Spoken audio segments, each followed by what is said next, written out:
Muy buenas tardes, muchachos, muchachas. Qué gusto estar nuevamente con ustedes. El día de hoy me encuentro en el castillo de Chapultepec porque vamos a hablar de un tema que está directamente relacionado con él.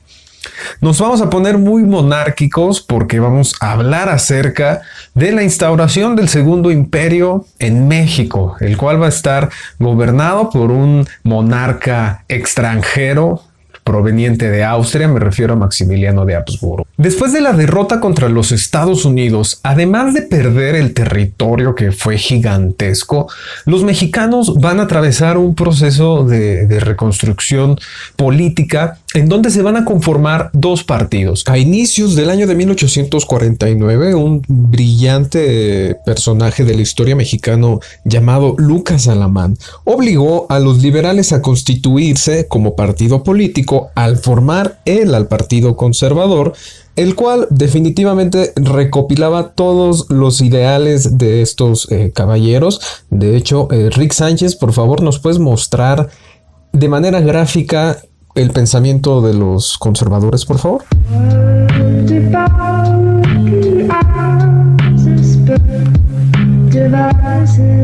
Que lo que querían hacer era rescatar lo que quedaba de la patria, despojada de su nacionalidad y de su integridad territorial por los federalistas, los cuales se empeñaban en imponer un sistema de gobierno contrario a la unidad política indispensable. En resumen, lo que quieren los conservadores es consolidar una sociedad de manera corporativa en donde tanto la iglesia como el ejército sean fuertes, mientras los liberales intentan barrer con toda la herencia colonial e instaurar una república federal y representativa, además de popular, semejante a la de los Estados Unidos en aquellos años, y pues fortalecer la propiedad privada, es decir, establecer el capitalismo como modelo económico en el país.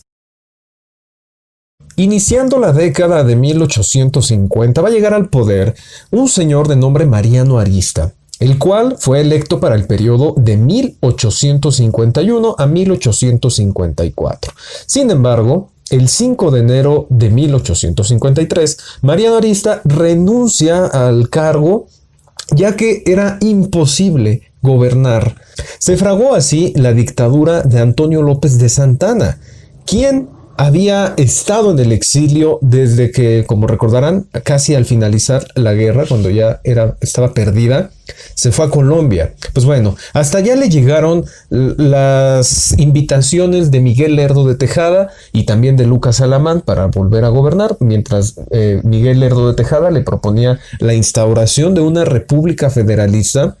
Pues Lucas Alamán más bien estaba empeñado en imponer un sistema similar a la de Luis Napoleón Bonaparte, que recientemente había llegado al poder en Francia, una presidencia perpetua y en el sistema de centralización administrativa de Francia, así excluyendo cualquier tipo de elecciones y de órganos legislativos que no fueran los del centro. Sin embargo, había una cosa en la que ambos partidos coincidían, y es que se necesitaba de un gobierno fuerte para cumplir con sus objetivos.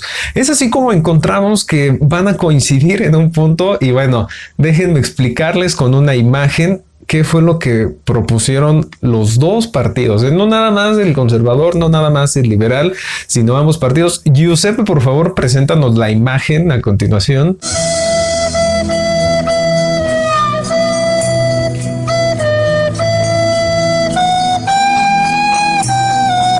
Tanto liberales como conservadores invitaron a Antonio López de Santana a que viniera a gobernar. Por una parte, Miguel Lerdo de Tejada, por el bando liberal, le ofrece estar al frente de una república federalista, mientras Lucas Alamán lo invita a que instaure un régimen fuerte, centralizado, en donde el poder de los gobiernos locales va a desaparecer. Santana se inclinó por el plan conservador de Lucas Alamán. Dentro de los principales deberes de Antonio López de Santana se encontraba el de cultivar el culto católico entre la población. De acuerdo con el pensamiento conservador, esa era el único lazo que unía a los mexicanos. además de procurar al ejército un instrumento indispensable para el orden social, que era lo que estaba buscando el país. Y el Partido Conservador en realidad lo que pretendía era establecer un puente para instaurar nuevamente la monarquía en nuestro país. Es así como se emprendió la búsqueda de un monarca, pero no van a tener éxito. Se van a ir a Europa, se van a ir ahí de gira para ver quién se anima, qué persona de sangre azul se va a animar a aventarse la responsabilidad de gobernar un país anárquico como el mexicano. No van a tener suerte en estos años y a los pocos meses de que Santana asumiera el poder, Lucas Alamán muere en junio de 1853. Es así como no hay quien modere a Antonio López de Santana, quien aumentó la censura. No tardó en acostumbrarse al poder y adoptó el título de Alteza Serenísima. Una de las características más notables en este periodo es el aumento y la aparición de impuestos. Sin embargo, no hay que ser tan duros con Antonio López de Santana, ya que en medio de la dictadura hubo ciertos aciertos como la publicación del primer Código de Comercio y además la labor del Ministerio de Fomento. Va a haber importación de maquinaria, además de que se van a ampliar las carreteras, vamos a tener que la construcción de caminos va a ser favorecida, además de la creación de bibliotecas. Por otra parte, Santana se enfrentó nuevamente a las ambiciones norteamericanas de expansionismo. Así que si han escuchado hablar acerca de la venta de la mesilla, esta se va a llevar a cabo en la segunda dictadura de Santana. Y aunque no lo crean, estuvimos a punto también de perder el istmo de Tehuantepec, la parte más estrecha en nuestro país, entre el Océano Pacífico y el Océano Atlántico. Además de que también se había mostrado el interés por la península de Baja California y, si era posible, algunos estados norteños. El ministro norteamericano de nombre James Gadsden, conocedor de que los mexicanos atravesábamos por una terrible crisis económica y social, creyó que sería fácil conseguir este nuevo territorio mexicano. Sin embargo, lo que va a terminar consiguiendo con el Tratado de Gadsden es el territorio de la Mesilla para la construcción de un ferrocarril. En resumen, las principales características de la segunda dictadura de Antonio López de Santana son la centralización del poder, la supresión de libertades, quitarle la autonomía a los estados, aumentar el número de hombres en el ejército, vender el territorio de la Mesilla a Estados Unidos. Pero también se van a construir una serie de caminos, o sea, el Ministerio de Fomento va a hacer un buen trabajo. Se van a desterrar a miembros del Partido Liberal y la consecuencia es el surgimiento del Plan de Ayutla. Así que hasta este momento, tratados importantes o planes importantes, acuérdense que la documentación es algo que hay que recordar, pues tenemos el Tratado de Gadsden, con el cual se vende el territorio de la Mesilla, y el Plan de Ayutla, con el cual Juan Álvarez e Ignacio Comonfort se levantan en contra de la dictadura de Antonio López de Santana. Esto es algo a lo que hay que ponerle mucha atención, ya que constantemente se les pregunta cuál es el plan con el cual se desconoce la dictadura de Santana, y esta es la respuesta: el Plan de Ayutla, firmado en marzo de 1854, modificado poco después en Acapulco. El movimiento va a cobrar gran importancia. Va a ir desde las costas del sur, o sea, lo que actualmente es el estado de Guerrero, hasta el norte del país, uniendo a todos aquellos quienes estaban en contra de Santana y a quienes se consideraba también liberales por principios. Es así como aquellos personajes contrarios a Santana van a adherirse al Plan de Ayutla, que el cual va a triunfar realmente en poco tiempo, en agosto de 1855. Aquí hay que tomar en cuenta que cuando hablamos de los liberales mexicanos, había dos facciones: estos liberales radicales que quieren instaurar una nueva constitución, y por otra parte los liberales moderados, los cuales únicamente querían restaurar la constitución de 1824, en donde aún se protegía a varias estructuras de la sociedad mexicana, como la iglesia, policía, el ejército. Es así como llegamos al año de 1856 y en el cual se van a llevar a cabo elecciones para conformar a un Congreso Constituyente. Es decir, vemos que está dominando en la política el Partido Liberal y la facción radical, que es la que quiere crear una nueva constitución. El Partido Liberal va a proponer establecer una república representativa, federal y popular, así muy similar a la de los Estados Unidos de América, borrando cualquier rastro de la herencia colonial de México.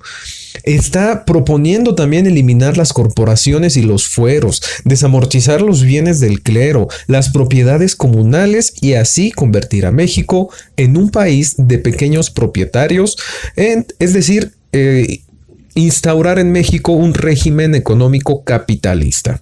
Y en medio de las diferentes polémicas que van a surgir en la redacción de la nueva constitución, los temas principales son la educación y la tolerancia de cultos.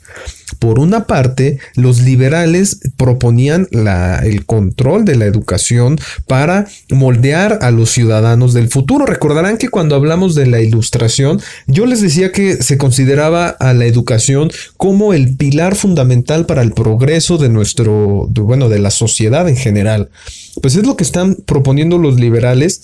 Y por otra parte, congruentes con sus convicciones, van a eliminar a la religión católica como religión de Estado. Sin embargo, no se atrevieron a dar un paso más grande declarando a la tolerancia religiosa. ¿Por qué? Pues porque tenían miedo de estallar a un movimiento popular, ya que la sociedad mexicana es sumamente conservadora.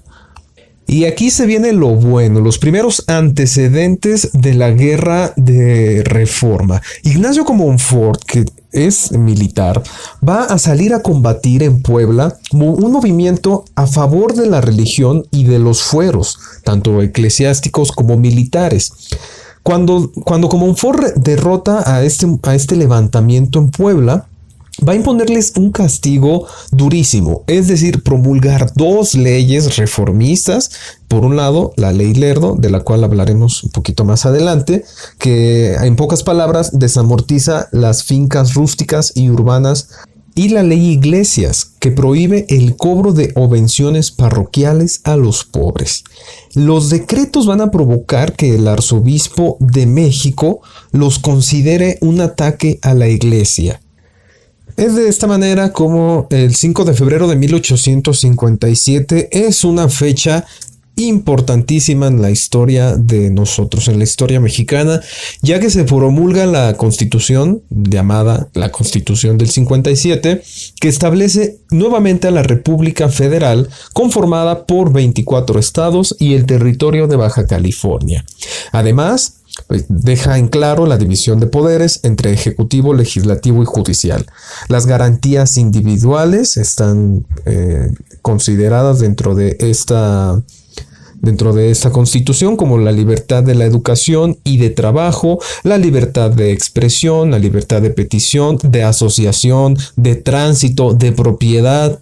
También se promulga la igualdad ante la ley y la garantía a no ser detenido más de 3 días sin justificación. Además de la implementación del juicio de amparo, esto es algo que ha aparecido en diferentes versiones de exámenes. ¿Cuál es la primera constitución en donde aparece el juicio de amparo? Y la respuesta es en la Constitución de 1857, ¿vale? Después de la promulgación de esta constitución, Ignacio Comonfort fue elegido presidente titular.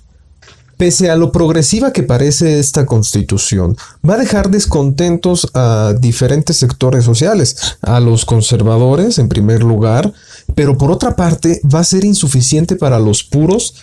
Lo que vamos a encontrar es a un señor de nombre Benito Juárez, quien ya tenía una amplia experiencia en la política mexicana y para ese año va a ser la figura central una vez que Ignacio Comonfort renuncie a la presidencia, y ahorita explicamos de qué va ese asunto.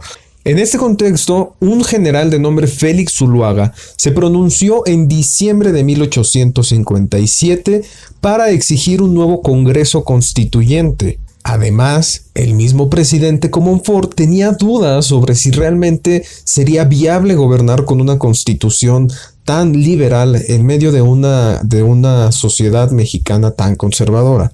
Sin embargo, le va a salir el tiro por la culata, ya que Félix Zuloaga lo desconoce. En resumen, la Constitución de 1857 va a constituir nuevamente a nuestro país como una república federal conformada por 24 estados y el territorio de Baja California. Además, va a ser popular, va a ser representativa y se van a respetar todas las garantías individuales que el liberalismo republicano propone, ¿vale? De las que ya hemos platicado anteriormente. Por otra parte, encontramos que es la primera vez en la historia que la religión católica no es obligatoria y la única tolerada. Si bien no se pone de lleno la tolerancia de cultos, pues es un gran paso el hecho de no haber reconocido a la religión católica como la oficial. Vamos a tener también que es la primera vez que aparece el juicio de amparo. El tapatío Mariano Otero es precursor en este sentido, en la creación de la ley de juicio de amparo.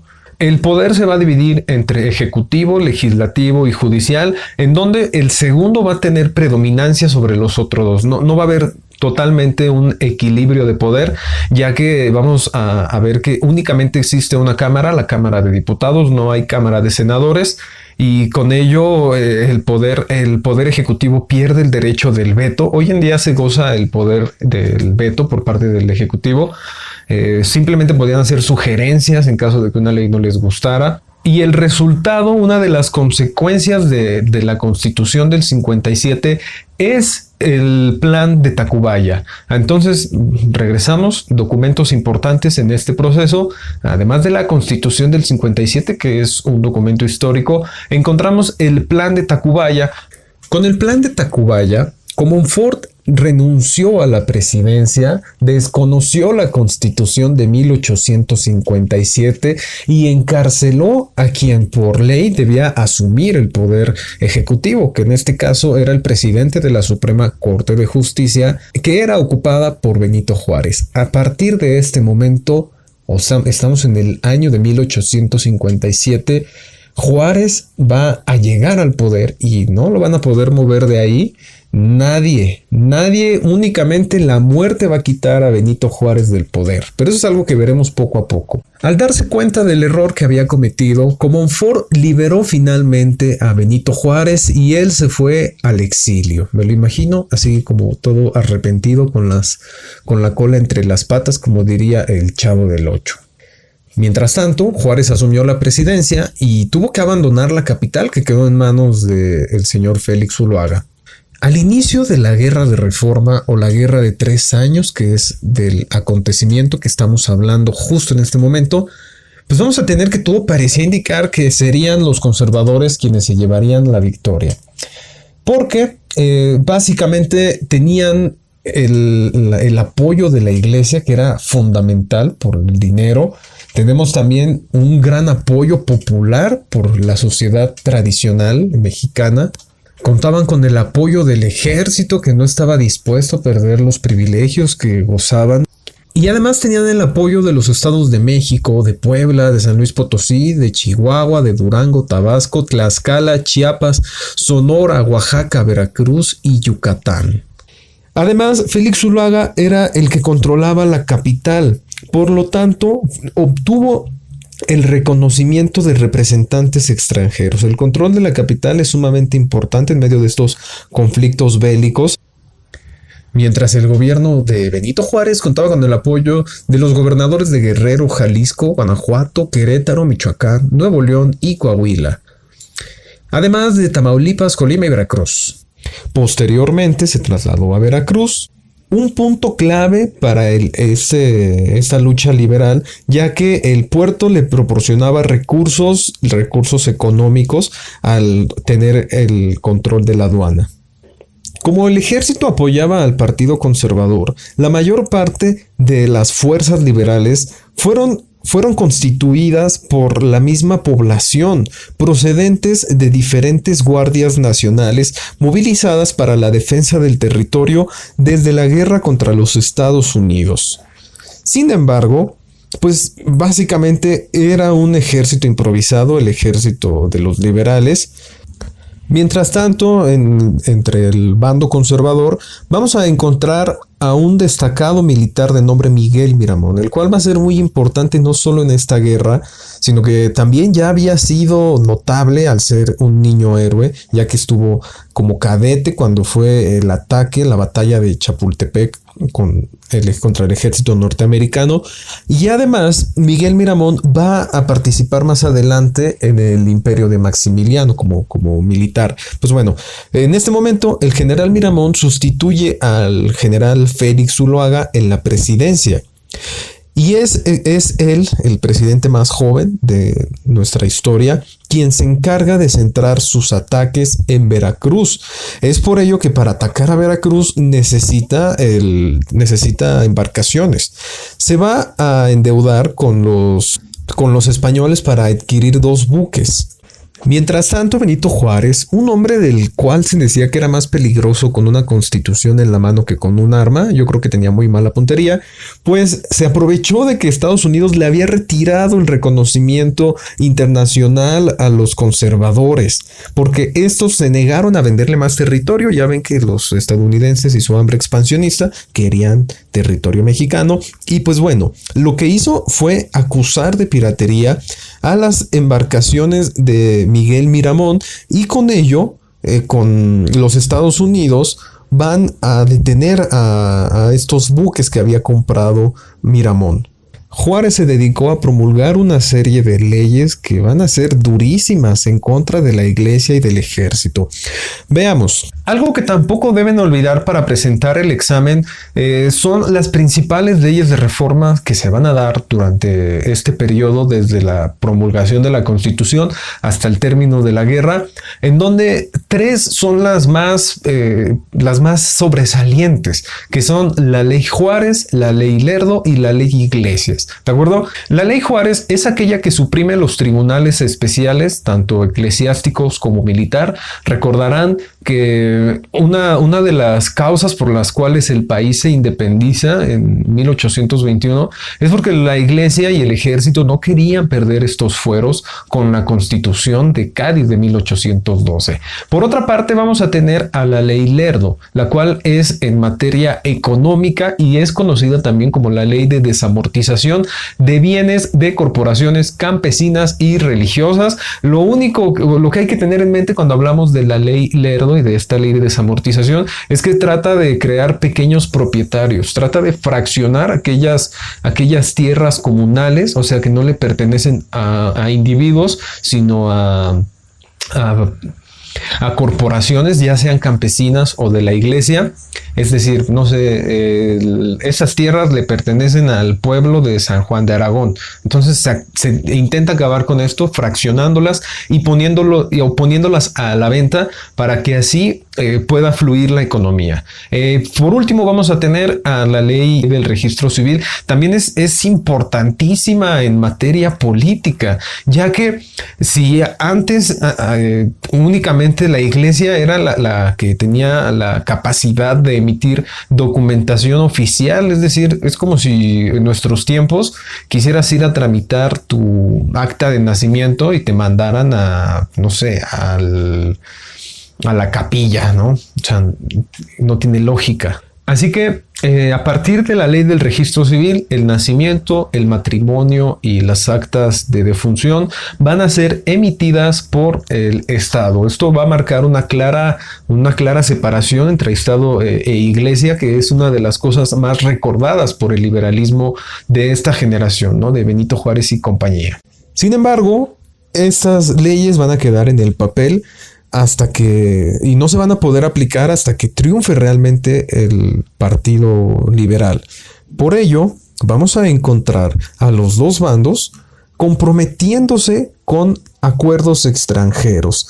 Aquí aparece uno de los tratados más polémicos de nuestra historia, ya que encontramos a Melchor Ocampo firmando el Tratado Maclean-Ocampo, con el cual se concede a los norteamericanos el libre tránsito por el Istmo de Tehuantepec. Se les prometen privilegios comerciales y la posibilidad de intervenir militarmente en caso de que fuera necesario. Este tratado Maclean-Ocampo, que ha sido utilizado para atacar a Benito Juárez, en realidad fue una jugada maestra. Así ahí les va el meme, ¿no? Maravillosa jugada. ¿Por qué? Porque en realidad este tratado tenía que ser ratificado tanto por el Congreso estadounidense como por el Congreso mexicano. No se ratificó, pero sí recibieron los recursos del préstamo que había solicitado Benito Juárez. Por eso decimos que es una jugada maravillosa. Por otra parte, los conservadores recurrieron a los europeos y se firmó el Tratado Mon-Almonte. Este tratado reconocía deudas anteriores durante el gobierno de Santa Anna y además pedía también un préstamo. Este tratado va a ser también un dolor de cabeza una vez que finalice la guerra entre liberales y conservadores, porque el gobierno de Benito Juárez tiene que reconocerlo para no romper las relaciones con España. Sin embargo, no fue suficiente para el bando conservador, quienes fueron derrotados en Silao y Calpulalpan. Con ello, pues, los liberales entraban a la capital el 11 de enero de 1861. Después de la derrota, los conservadores se van a empeñar en ir a Europa a buscar un nuevo gobernante que vuelva a instaurar la monarquía en México. Por su parte, los liberales, encabezados por Benito Juárez, van a decretar la expulsión de diferentes delegados apostólicos, además de los ministros de España, de Guatemala y de todos aquellos que habían apoyado a los conservadores. Posteriormente se realizaron elecciones, ya que Benito Juárez no era un presidente electo constitucionalmente. Sin embargo, no va a tener dificultad en alcanzar el triunfo. A partir de ese momento vamos a encontrar que la situación en México estaba muy lejos de solucionarse. Por ello, ante la precariedad económica, Benito Juárez se vio obligado a suspender el pago de las deudas externas. Los principales países que van a dejar de recibir dinero por parte de México fueron, en primer lugar, Inglaterra. Posteriormente, los que más dinero se les debía eran los ingleses, después a los españoles y finalmente a los franceses. La medida fue aprovechada por los monarquistas mexicanos residentes en Europa para interesar a Napoleón III. Ya recuerden que se fueron a buscar un príncipe europeo. Entonces le proponen al emperador de Francia que instaure un segundo imperio mexicano. Es así como los sueños de Napoleón, que soñaba con construir un imperio latino que sirviera para contener a la expansión de los estadounidenses, se vio reflejado en ese momento, en esa coyuntura histórica, y fue cuando convocó tanto a Gran Bretaña como a España para discutir el asunto. Es como se da paso, como aparece la Convención de Londres. Entonces recuerden, Convención de Londres. El 31 de octubre de 1861 se reunieron tanto Gran Bretaña como España y Francia, los principales países con los que México tenía una deuda económica. Lo que hicieron en esa convención fue comprometerse a bloquear los puertos mexicanos del Golfo para presionar a Benito Juárez a la reanudación de los pagos, siempre y cuando los países extranjeros no intervinieran en la política interna, cosa que vamos a ver que Francia no va a respetar de todo.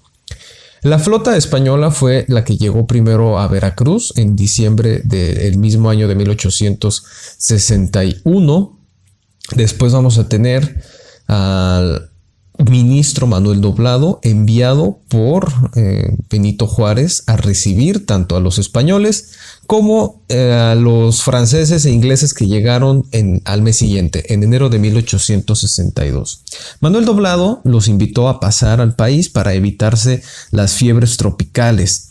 Juárez autorizó el desembarco de las tropas siempre y cuando se volvieran a embarcar si no se llegaba a un acuerdo. Atención aquí, vamos a otro documento importante para este proceso histórico, los Tratados de la Soledad. Estos Tratados de la Soledad son aquellos con los que España e Inglaterra acuerdan con el gobierno mexicano esta ley de moratoria.